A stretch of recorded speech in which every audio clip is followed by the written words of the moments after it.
It's just nonsense. And you can see that because when actually some of the Spanish government in the different areas see that Catalonia can get independence, they get very nervous. And then they say, no, but then how are we going to pay our pensions? And they say that, for example, from Extremadura and from some regions in Spain. So it's kind of madness. But the other day, 1 month ago, I was in Madrid doing a conference with one of the leaders of Podemos, the new left.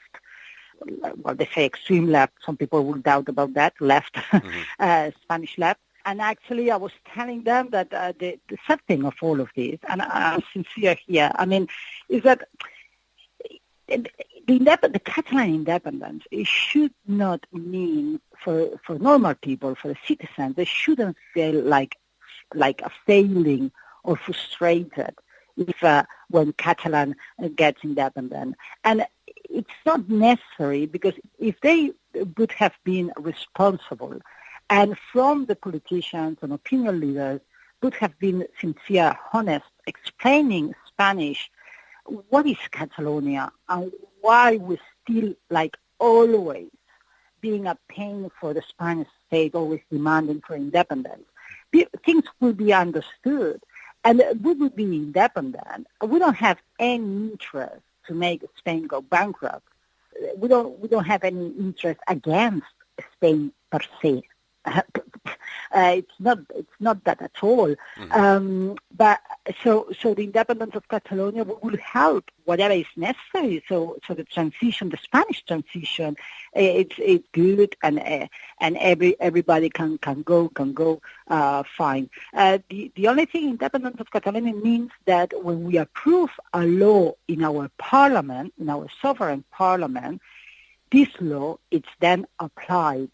And that is what is not happening now. And that is the bottom line of everything, because we have different conceptions, we have different political traditions, we are Mediterranean, we have another, we assess and we interpret the risks and the opportunities in the world or in Europe in a different manner than the Spanish do. And therefore, when we approve laws in our parliament, for example, against the energetic poverty, we want to apply this law, and we can't, because there's some men and women.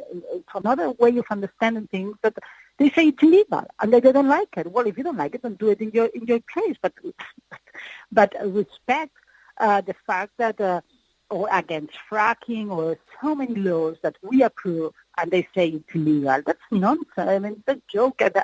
And arrive to a point that you say, well, that's enough. And, to arrive to a point, to this point, we have arrived many, many times in the history. But let's say that contemporary history, now it's a moment that we arrive to that point once again. One more question like this. Just can I ask, what was it that happened with the mayors? The Spanish government tried to arrest mayors or speak to them all or intimidate them in some way? Yes. Well, intimidated for sure, but worse than that, I mean, they're actually going in a legal procedure. They are being prosecuted. So imagine it's like 760 mayors out of 940 municipalities. That means more than 75% of Catalan mayors. And what are they being accused of? What are they being charged with? Well, of disobedience, I don't know the word in English, like using public money for private interests. Okay, so you call it misuse of public funds. Yes, but that means paying for, I don't know, the organizing of the referendum and things like this. They are necessary cooperators of an illegal exercise. The legal exercise is making the referendum. Huh? And do you think with all of this that the Spanish government is actually in violation of the United Nations Charter? If anyone who's listening is interested, it's Article 1, Clause 2, respect for the principle of equal rights and the self-determination of peoples.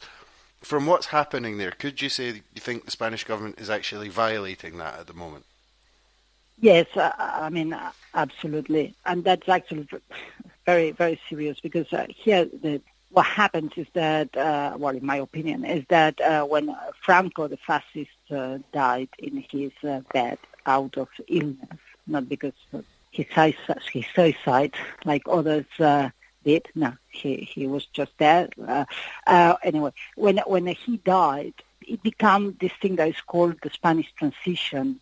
That was not really a transition because all the Franquist machinery, all the public servants, but the judges, the oligarchies who had the money in the companies from the state, all this power-friendly society in top levels, etc., that affects the middle levels and the bottom levels. All the machinery, social economical machinery of the state, of the country was Franquist. So because there was not any court trial against Franquists, the machinery continued being the same people.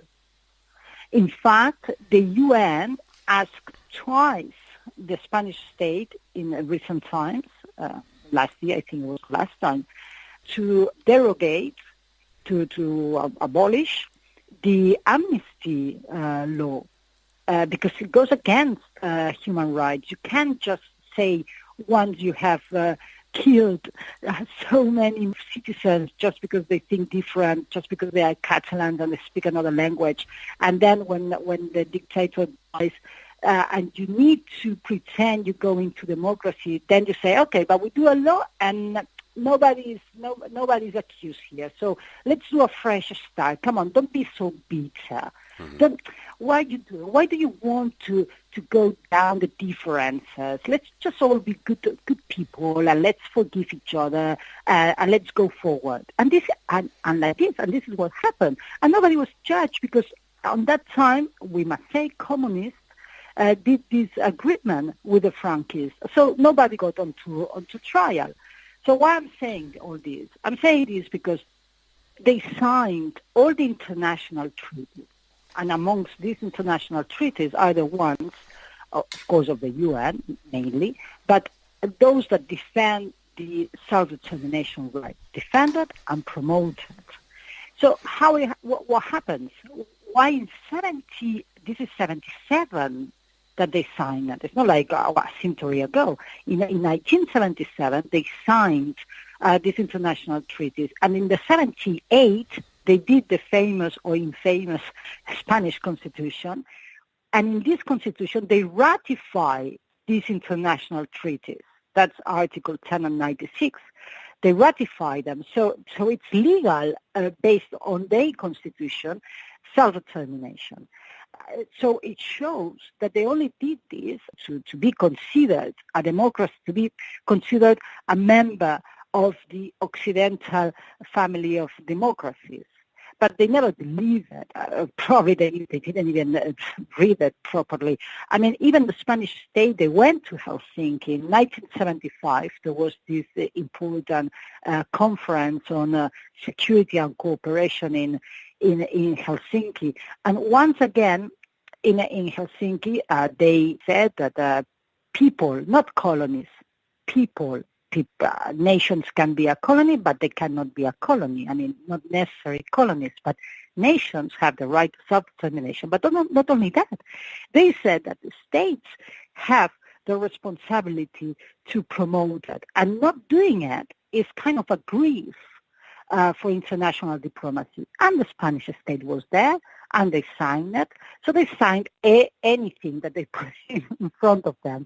The point is that, I don't know if they knew what it meant, or if they really thought that maybe Catalans, we were already finished. We were already, they have been killing us for so many different times that maybe they thought that this time, but no, we raced again, and like we will always do until we got the independence freedom. As Voltaire said it once, the extreme love of Catalans for freedom, and I think he was quite accurate. We will never stop. Meanwhile, there's one Catalan walking.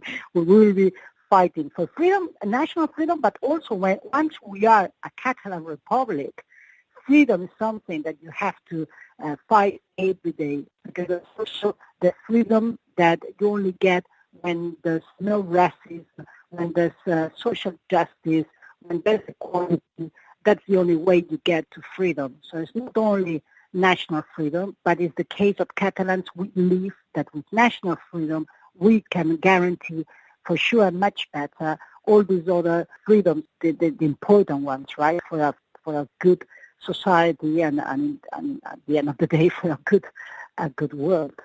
The Scottish Government put out a statement. I think a lot of the listeners will have seen that, but have you been getting support from other places? Has the EU said anything, or have the United Nations said anything at this point, or are you getting support from other places around Europe, given that the Spanish government's doing all these things at the moment? Well, we have been receiving support, for example, from Nobel Prizes, Peace Nobel Prizes, and former Peace Nobel Prizes, and also from different parliaments, also the Welsh, in any case, the United Kingdom interest, right? But the thing is that we don't expect that much support until things are done. Although the Spanish state is doing in a way that we are getting more support maybe than we were expecting because of how badly or how anti-democratic they're behaving. I mean, the reality is that even there's this comfort zone in which you say, oh, this is an internal affair, until things don't happen, we don't say anything. And that works quite kind of well for everybody. But they are trespassing all the red lines.